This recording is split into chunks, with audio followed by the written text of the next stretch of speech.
And so I waited, and at that time I placed the call just to remind them that I was going to be there. And lo and behold, she knew who I was. And I only talked to her once, and she said, "Hi, G, you're Catholic Charities, right?" And I said, "How do you remember?" She said, "Your accent." So I use it now for my advantage. Nobody will ever forget me. So foundations don't forget me, and that is wonderful, because when you're describing what you want to do, you got to make it sound so excited that they cannot tell you later, "Oh, I'm sorry, don't apply." They want to hear more. So then, once I begin to talk to them, explain, of course, they give me hints. Well, you might want to do this, you might want to do the other. What about if you add this? Well, that's something that the members will not really support, but they might support so and so. So you build a rapport a lot of times with the foundations, and that's when a grant writer really begins to start developing the program once the communication begins. From there on, then I begin doing the research a little bit in depth to match the foundation's needs, because the foundation also have a need. And then be prepared to answer the question, okay, I'm going to give you this grant. If you get awarded, what are you going to do for me? I already think ahead of time what I'm going to do for them. I never ever say, well, let me go to our board and see what they can do for you. No, I already know what I'm going to do. And it's good when you have the support of the director of the facility and the board, because most likely you get things done quicker and never really question. You have to have a lot of integrity, very careful on your footnotes, your where the information is coming from, plagiarizing, very careful with that. A lot of time we think that, okay, we saw that and we read that. If we're going to put it there, make sure we put the source, where we got it from. All of that build credibility. And I am so much into credibility that I don't let anyone in this facility, Mother Teresa Shelter, that I write for them too. We are opening a new transitional housing that I just developed. We'll be opening that too in late January, early February. Because your credibility as a grant writer is the only thing really that you have. That when I speak with a foundation, the foundation, I can assure them this is what I will do, and I will not change the mind. And no one at Catholic Charity will change the mind, nor Mother Teresa, of what it can be done. In some instances, it has to go to the bishop. Most of those grants go to bishop. So, working for a nonprofit faith base, especially like ours, we are part of the diocese at Corpus Christi, so we also have to obey by the 7 principles of the Catholic social teaching.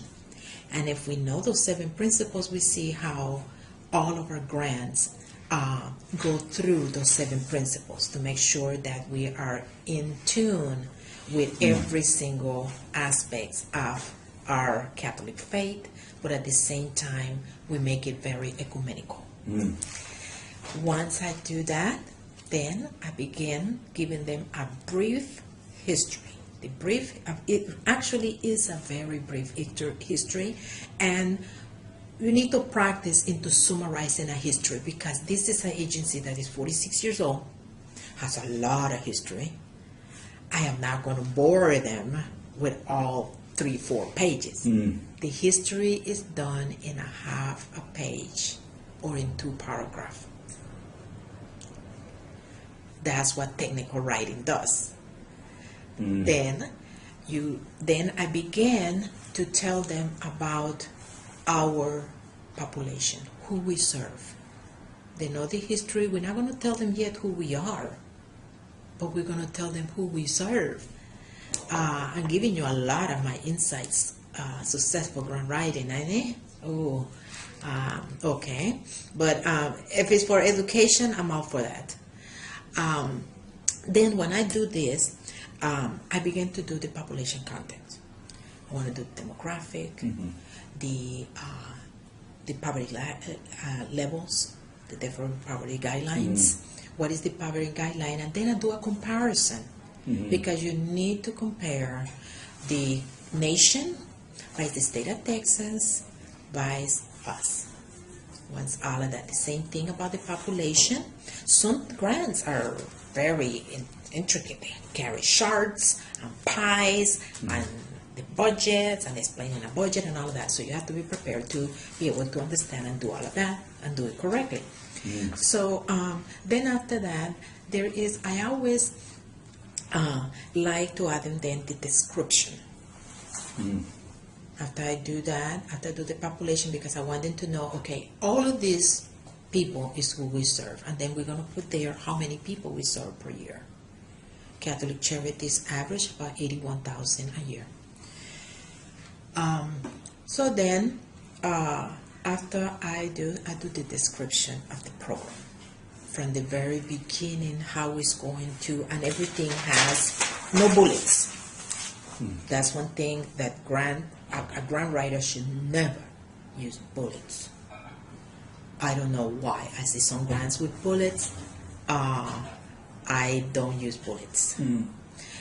Bullets mean that you cannot explain it, so you just putting me one word there and letting me figure it out what you meant by that. So we need to explain everything. Keep in mind that we need to allow them to trust us.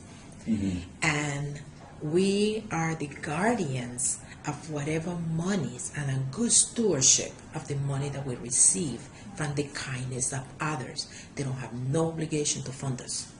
So we are so grateful for everything that they give us. So they deserve to know word for word what we're going to do with their money. And so I begin, after you do a good description of the program that you're going to do, I have several subtitles that I think that are very important. How Catholic Charities proposes to create systematic changes. What are you going to do? What Catholic Charities is going to do with the money? So that will be the use of funds. And I never use the word if awarded, when awarded. I'm bold.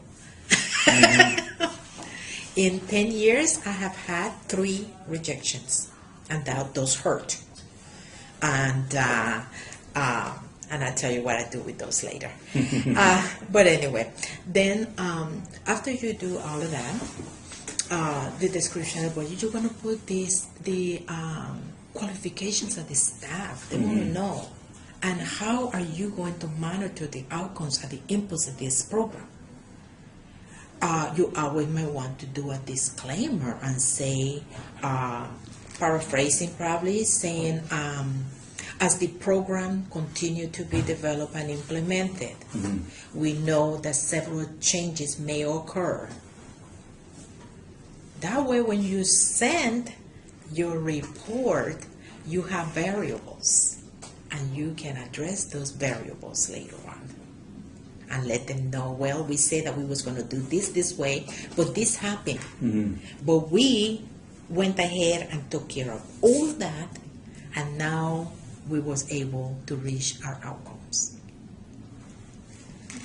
And the most difficult part, I think, is explaining in the budget how you're going to use that money. The budget usually has to have an explanation.